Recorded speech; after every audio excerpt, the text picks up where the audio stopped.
Son las 8:12. Saludamos al arquitecto Fernando Carrión, académico y analista político. Arquitecto Carrión, bienvenido. ¿Cuáles son los principales mensajes, las principales y primeras observaciones que le dejan estas elecciones del día de ayer? Bueno, primero, muchísimas gracias por la invitación y un saludo cordial a la amplia audiencia que tiene. Sí, unas elecciones bastante atípicas, muy distintas a las que hemos vivido este último tiempo, donde pues hubieron algunos elementos que modificaron sustancialmente la lógica tradicional. Entre esos, sin duda, dos asesinatos importantes, el uno del alcalde de Manta y el otro el candidato a presidente de la República, el 9 de agosto, Fernando Villavicencio, que produjo un remesón en el tablero electoral, porque hasta aquel momento pues daba la impresión de que las encuestas que eran reconocidas por el CNE difundían la información con diferencias, en unos casos muy pequeñas y en otros pues simplemente mantenían similitudes. Pero a partir de ese momento se produjo un cambio, una volatilidad impresionante que nos produjo pues estas grandes sorpresas que estamos empezando a analizar de lo que ocurrió el día de ayer. Arquitecto Carrión, muy buenos días. Efectivamente, ¿usted considera que el triunfo para llegar a la segunda vuelta electoral de Daniel Noboa es una sorpresa? ¿Qué considera usted que le llevó a tener esta importante votación al candidato de esta alianza ADN, de cuyos movimientos, estoy segura, ni siquiera sabemos quiénes son, qué movimientos son los que están auspiciando la candidatura de Noboa? Es una cuencana la candidata a la vicepresidencia. Ella participó para el proceso electoral del 5 de febrero como candidata a la alcaldía de Cuenca. Quedó prácticamente en el último lugar aquí en la ciudad, como digo, en el proceso electoral pasado. ¿Cree usted que en su momento llegó o tuvo la capacidad Daniel Noboa de encarnar esta antipolítica? Es decir, yo no me peleo con los demás, no me meto en la pelea del resto, y quizás todos los recorridos que venía haciendo, los recorridos de la salud, sobre todo estas caravanas de la salud de Anabela Asín, culminó en un debate que le permitió mostrarse frente a los ecuatorianos y a las ecuatorianas, aunque no expuso mayormente sus ideas tampoco, pero le permitió a él, como Daniel Noboa, mostrarse ante los ecuatorianos. Creo que en este caso de estas elecciones el descrédito de la política ha sido procesado electoralmente. ¿Qué quiero decir con esto? Que los candidatos que se consideran outsiders, es decir, de fuera de la política, han sido los que han tenido mayor impacto. Y aquí podríamos poner tres claros y un cuarto pues en duda. Los claros son obviamente Daniel Noboa, Cristian Zurita y también Jan Topic, porque ninguno de los tres tenía antecedentes políticos, a pesar de que Noboa había sido miembro de la asamblea que acaba de fenecer, pero no tuvo una resonancia, no se le reconocía una presencia importante. Y por el contrario, lo que se tiene más bien a los representantes políticos con grandes problemas. El caso de Otto Honeyhorstler, que fue vicepresidente de la República, el caso de Yacu Pérez, que fue ya candidato por el Pachacutic, y el tercero es el caso de Hervas, que fue candidato de la Izquierda Democrática. Y aquí habría que hacer un análisis para ver si es que la propia Luisa González es una outsider o no, porque si bien ella ha tenido una militancia significativa dentro de la Revolución Ciudadana, nunca tuvo un puesto así de importancia, de significación pública respecto de su presencia. Incluso hasta el último se dudaba que ella podría ser o ella debía ser la candidata. Y entonces creo que de alguna manera esto de outsider, esto de político, ha sido medido por el electorado desde la perspectiva del descrédito que está viviendo la política en el país. Analicemos, arquitecto Carrión, el tema de las mafias, de la violencia, de esa impronta que empañó el proceso electoral. El tema de la inseguridad está intacto en el Ecuador.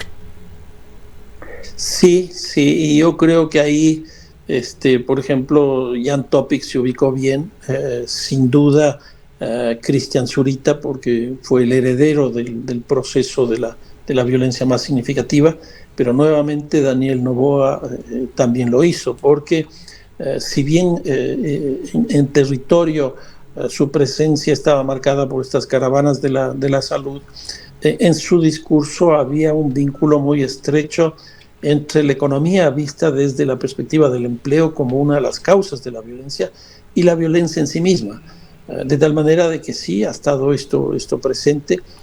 Y en los últimos 10 días lo que se vivió fue prácticamente una especie de militarización de la campaña electoral, no solo por el peso que adoptó la seguridad dentro de la agenda pública de las propuestas, sino también su forma de llevarse a cabo. Casi todos llegaron a la tesis de la mano dura, cuando a mí me parece que esa no es la salida. Y en esa perspectiva la votación y los actos de campaña terminaron siendo una cosa insólita.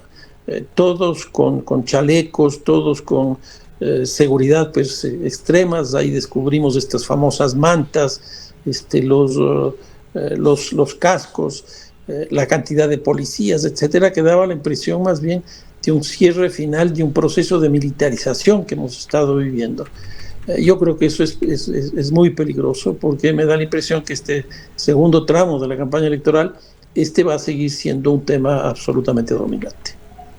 ¿Cómo cree usted Ecuador va a procesar esta sucesión de gobiernos que se vienen? El presidente Guillermo Lasso todavía estará en el poder hasta inicios de diciembre, aproximadamente 3 meses y medio. González o Noboa tomarán el poder por un periodo de 15 a 16 meses y luego tendremos posiblemente otro gobierno. Sí, bueno, a mí me parece que con el proceso electoral de ayer bajan un poco las tensiones en el país. Yo creo que eso es bueno. Eso le da un relativo respiro al presidente actual, a Guillermo Lasso, de tal manera de que cierre su periodo, si es que no hay accidentes o hechos luctuosos como los que hemos vivido, pues le darán un cierto respiro. De todas maneras, el legado de él no será bueno, tendrá muchos problemas en esa perspectiva. Su misma legitimidad bajo 10 puntos, o sea, de un dígito, hace que su cierre sea difícil, pero me parece que bajan las presiones. ¿Qué es lo que pasará con el próximo gobierno, independientemente de cuál sea? Yo creo que aquí el fenómeno del Niño va a tener un peso fundamental, porque empieza octubre, es decir, un mes antes de la posesión del nuevo gobierno, y va a marcar sin duda el ejercicio del próximo presidente o presidenta de la República, porque se supone que durará desde octubre hasta abril, por lo menos el impacto, el efecto que produzca, y después vendrá el eco del mismo, que va a ser un eco económico, va a ser un eco de violencia. Entonces ahí veremos justamente qué es lo que puede ocurrir. Por eso es lo que yo sostengo, que este segundo tramo, esta segunda vuelta, puede ser un espacio muy interesante para que se lleguen a los grandes acuerdos nacionales, al menos desde las dos grandes tendencias, pero que se llegue a los acuerdos, que se llegue a los consensos, para que alrededor de 3, 4, 5 puntos llegue el presidente o la presidenta con este consenso y logre, pues, de alguna manera manejar el tema de la asamblea, que siempre será muy, muy complejo. Sobre el mensaje que dejan las consultas populares del día de ayer, que constituyen un aviso, una advertencia al extractivismo, también un mensaje de urgencia, de reflexión a Ecuador con respecto a ir construyendo un modelo de desarrollo más sustentable. No, eso es evidente. La relación es más o menos 6-4, lo cual evidencia que el pueblo ecuatoriano está en la línea ambientalista.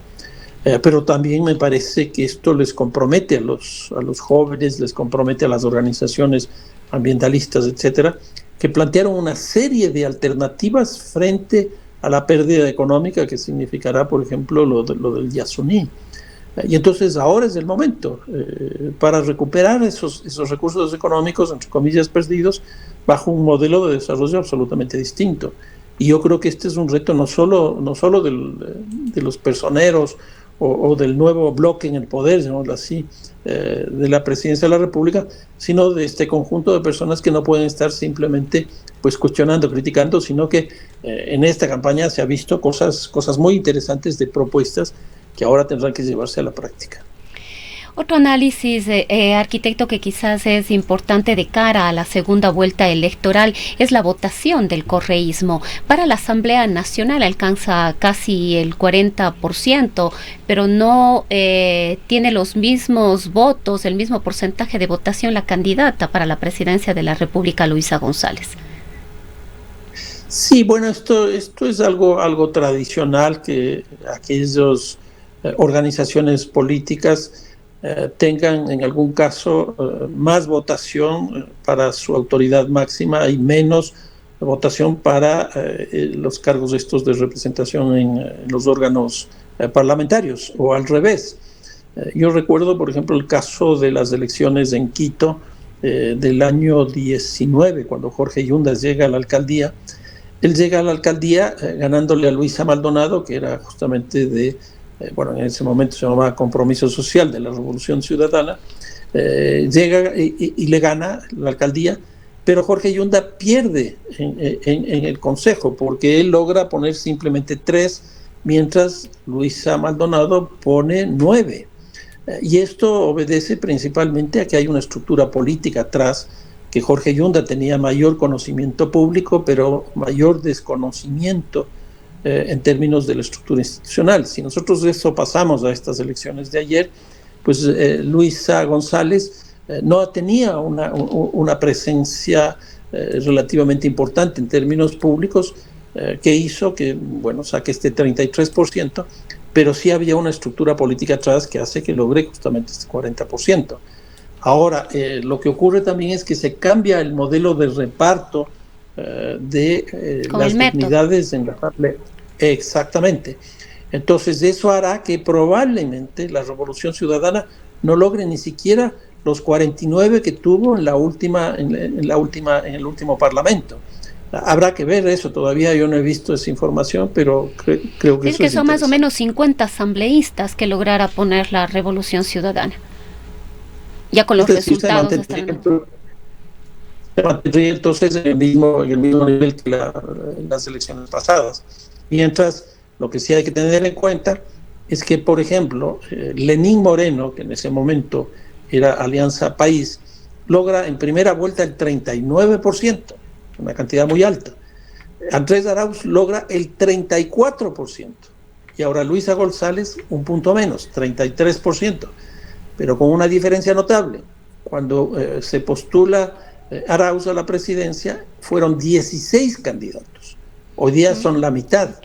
En otras palabras, hay un proceso más bien de descenso respecto de estos dos anteriores candidatos, como Lenín Moreno y Andrés Arauz, respecto al caso de Luisa González. Para finalizar, aunque esta carrera hacia la segunda vuelta recién comienza, arquitecto Carrión, ¿cómo ve usted las posibilidades? Por el frío análisis de las cifras, está claro que las opciones o las tendencias de derecha alcanzan casi un 60% hasta el momento. ¿Podrán aglutinarse estas fuerzas para hacer frente al correísmo en segunda vuelta? No es fácil. Si nosotros vemos, políticas de alianzas, por ejemplo, me parece que en el caso de Luisa González habrá un acuerdo o por lo menos algo alrededor de la CONAIE y probablemente con un sector de Pachacutic. Me parece que también con ciertos sectores sociales podrá establecerse algunos acuerdos, como, maestros, sindicatos, etcétera, a pesar de que no ha sido una relación armónica a lo largo principalmente del gobierno de los 10 años de la Revolución Ciudadana. Por el otro lado, me parece que es más factible que haya acuerdos políticos, y creo que ahí deberían haber, no solo en términos electorales, sino de gobierno, un poco en la línea de lo que decía hace un rato, de lograr a grandes acuerdos nacionales para que todo esto pase por la Asamblea, por un programa mínimo que pueda ser llevado a cabo con sustento político, sustento social, para beneficio del país, porque lo que se nos viene hacia adelante con el fenómeno del Niño no es nada fácil. Bien, queremos agradecerle por habernos acompañado en esta mañana. No, muchísimas gracias a ustedes. Declaraciones del arquitecto Fernando Carrión, experto en seguridad, analista político, es académico de la Flaxo. Son las 8.